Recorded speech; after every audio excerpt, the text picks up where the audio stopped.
Hello, welcome to the Absolute Truth on this Thursday. Now that the fight over the big, beautiful bill is over, the U.S. Senate is moving on to other just as expensive pastures. Notably, the next National Defense Authorization Act, or the NDAA, as we more commonly call it. According to the Center for American Renewal, quote, "This is authorization legislation introduced and reported each year by the House and Senate committees on armed services. The act set policy and authorizes appropriations for the U.S. Department of Defense and national security programs within the U.S., the Department of Energy. The fiscal year 2025 NDAA authorized $883.7 billion in defense spending. While the NDAA alone does not provide funding historically, the legislation has served as an indicator of congressional views on funding for defense activities. Now, our next guest, William Thibault, is an expert on the NDAA process. And according to him, there are actually some good things found in the NDAA. It could be that with this defense authorization bill, woke could actually go broke at the Pentagon. Thibault says there could be a permanent end to the woke ideological policies that have dominated the Pentagon's bureaucracy for far too long. Yet, as a trade publication, Breaking Defense reports, embedded within the NDAA is what amounts to permanent military aid being sent to Ukraine. So, we've gone from Trump just wanting to stop the killing to now the Trump administration, and while the Senate GOP calling for adding more fuel to that fire raging between Ukraine and Russia. The NDAA also has a provision in it demanding that the Pentagon give Congress reliable benchmarks for how it will establish President Trump's Golden Dome national missile defense shield that many experts are skeptical of to begin with. And joining us now is William Thibault. He is a U.S. Army combat veteran and a visiting fellow at the Center for Renewing America. Will, this is your first time on our show. Thanks so much for joining us. Yeah, long overdue as far as I'm concerned, but thanks for having me, Emerald. It's awesome. Me too. We'll make it a more regular thing. So, we talk about the defense in our DC circles. We talk about the Defense Authorization Act every single year. There's always some battles. There's always some add-ons, right? Some pork added to it that you say has nothing to do with it. It's maybe not the sexiest conversation sometimes for the general American, but it's really important. I want to start with the good because there is some good. So we want to highlight that. Obviously, under the Biden regime and under Secretary Austin, the focus was not on actual defense, but, making sure that trainees got into the military, got their gender affirming care and, all of those kind of what we call woke policies. This could permanently end it, you say. Explain how. Well, right, Emerald. The NDAA is the chance to make the victories of the Trump administration and the Pete Hegseth-led Pentagon permanent. It is the chance to ensure that the end to racial quotas, the end to the collapse of physical fitness standards, survive the next presidency.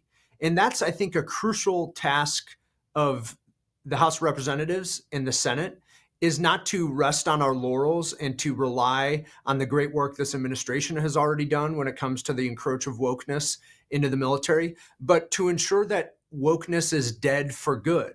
Because really, as it stands now, is if there's another Democrat president in 4 or 8 years, it's going to come right back. We're going to decide, military characteristics and groups based on the skin color and sex, and the, kind of this absurdity of the Biden regime, as you say, rightfully, will return. So Congress can't rest on their laurels. I say that the NDA is about making the military ready and capable for the rest of the 21st century.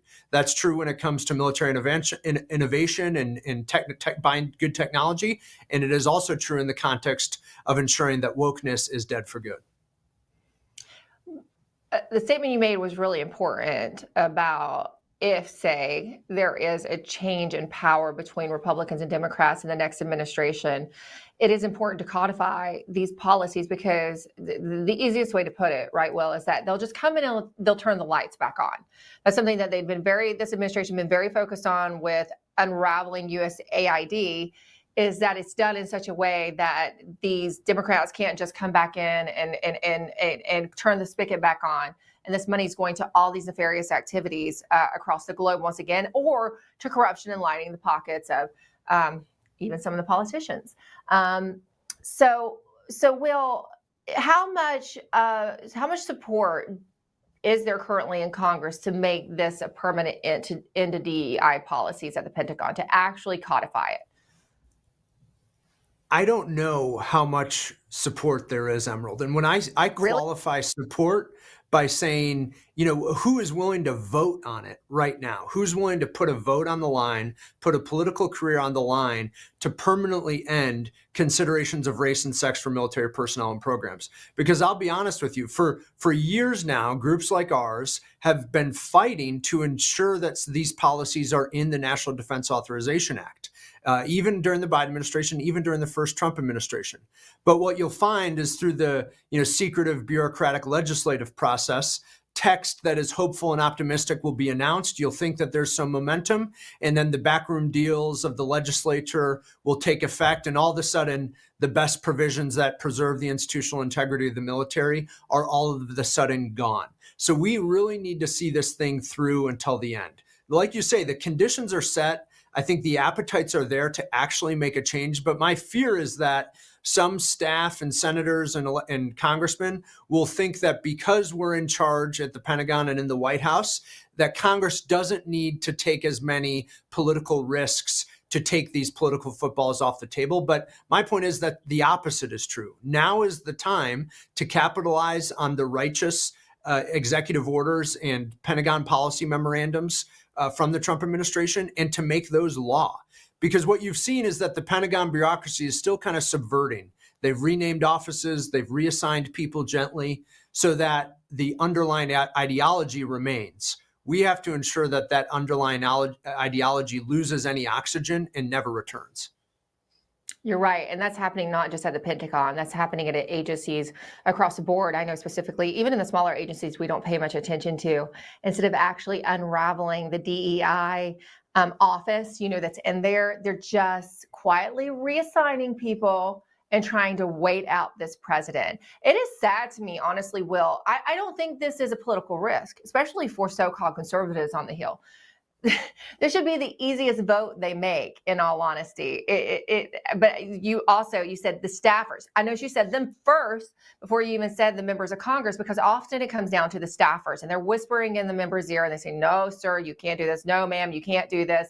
This is politically bad for you. And many of those staffers and conservative offices actually don't hold our values. So that's the context you have to understand all this from when you're saying, well, how does this not just immediately get done? Because I'm sure everybody in my audience